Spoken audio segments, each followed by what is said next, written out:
Good morning, good evening, whoever you are, wherever you are, whatever you might be doing. We wish to welcome you to the Silverlight Show. The Silverlight shines to illuminate that which lies hidden in darkness. For those of you joining us today, we welcome you in. Still fighting this cold, can't hear a darn thing, but the show must go on.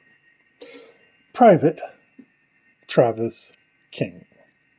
This is a gentleman who decided to cross from South Korea to North Korea in the last 3 days. At first, this seems like a foolhardy maneuver.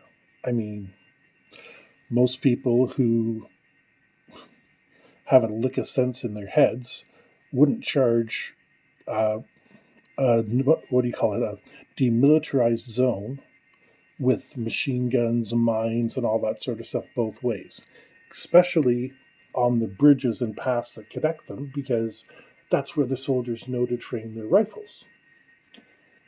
It turns out Private Travis King had a colorful service record. He started damaging vehicles, he was full of profanity and disobedience, and yeah, this is all relatively recent. He was actually being held to be returned to the United States so that he could get sentenced to whatever more discipline they were going to pile on top of him. This would probably be a political case. They would want to placate the South Koreans. After all, it was their equipment that he was destroying. And when they have to fly you home early, they don't like you getting out of your contract. So he was looking at very unpleasant consequences, a couple of years at least. Military courts do not screw around. When you go to military jail, you don't just sit around and work out and stuff like that. Oh no, it's drill all day. They'll spend the first hour making you stand to attention, and they'll yell at you for every single thing that you do wrong. Then they'll move on to standing at ease. Once again, yelling at you for every single thing that you've done wrong. God forbid you have a shoelace out of place or anything like that. It's just not going to work out for you. The South Korean border guards have an interesting observation. They said it all happened so fast. He was in a black t-shirt. He wore a cap that said DMV, Demilitarized Zone, on it. And they honestly didn't expect anybody to want to run to North Korea. The North Korean reasons for not shooting him are less clear. But everybody's saying, oh, this should not be possible. For those of us with a little bit longer memories remember the 1980s and the Berlin Wall. And people would go nuts to get over that thing. They didn't care they were being shot at. They would just do whatever it takes to get to the other side. Whatever their reasons were at the time, it happened, and one or two people went the other way. This Travis fellow has decided to go the other way. Now, right now, I'm sure he's being interrogated. How pleasant that interrogation goes really depends on how much they plan to use him for propaganda. They might decide to use him for some sort of a spy swap. Really, the options are wide open for North Korea on this one. It's a net gain for them. Travis was running from, and I'm not using his military rank because technically he's AWOL, he has no rank. And, private, second class, first class doesn't really matter much in the grand scheme of things. So Travis King is in a little world all of his own. I can tell you, in the military, mind-altering substances are possible to get. Not just alcohol, but other drugs too. Maybe that played a factor in this decision. I don't know. But it's the only reason I can think of for suddenly someone breaking down, losing all discipline, and then making a suicide run across a zone where they had to have 2 full platoons and a B-52 bomber to cut down a tree. Yes, this is a real incident that happened. I suspect Travis King won't be used as much of a political pawn. Reason is, let's take Dennis Rodman. When Dennis Rodman goes over there, he's personally invited by Kim Il sung. I think that's the current North Korean leader's name. And he gets to stay in luxury, etc. While Travis King may have thought, hey, it must be an open door for everybody like that. Maybe he saw a little bit of the propaganda. Maybe he was in a less than ideal state because he was being transported, which means he had already been interrogated and arrested. One of the better techniques for getting somebody to agree with you is sleep deprivation. And it's very difficult to prove if it ever goes to a war crimes tribunal, especially if he's on your side. So, like I said, I'm looking at an altered state of mind, a rash judgment, and most importantly, the fact that this man was allowed to fly over there in the first place. Now, my military experience is a little bit older, but I did have the opportunity to serve in Germany right before the Berlin Wall fell. And you know what? I didn't go, and I still regret it to this day, because I would have been there when it actually fell. I missed the biggest party of the 20th century just because I wanted to concentrate on my studies.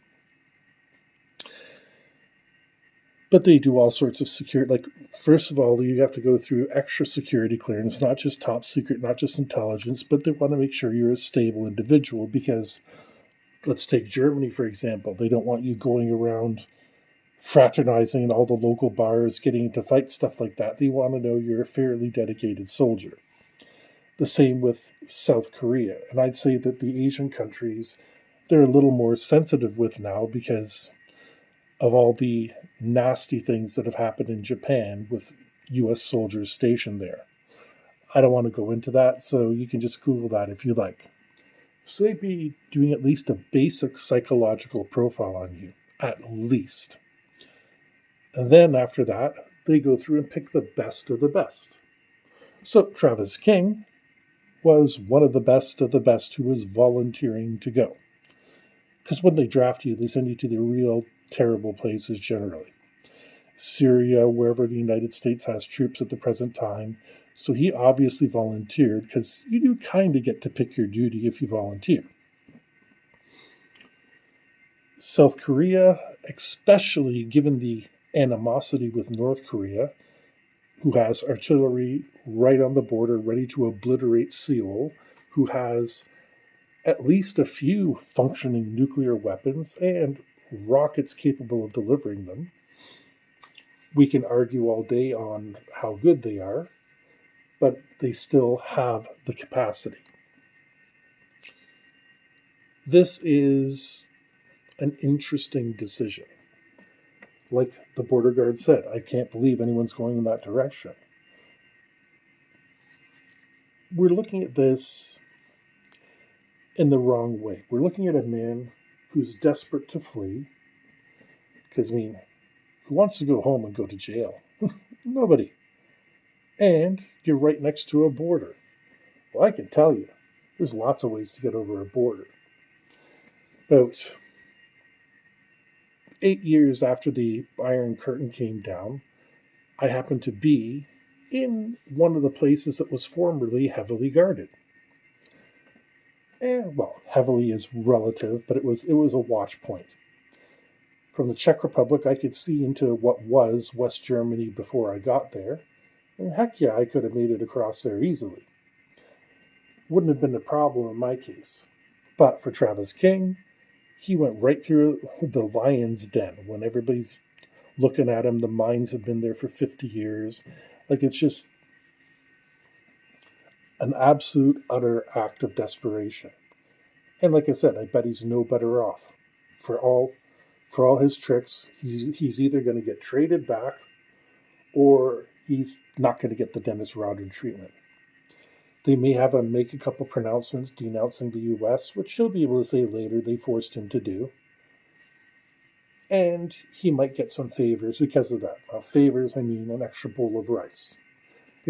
Maybe a little bit extra water. a bathroom with an actual toilet, or a bathroom with a toilet in it inside of his jail cell. Because North Korea doesn't really have the money to waste on a lowly private, which I once was. I did get promoted, but I was once a lowly private, and we knew we were pond scum, literal pond scum. Nobody cared.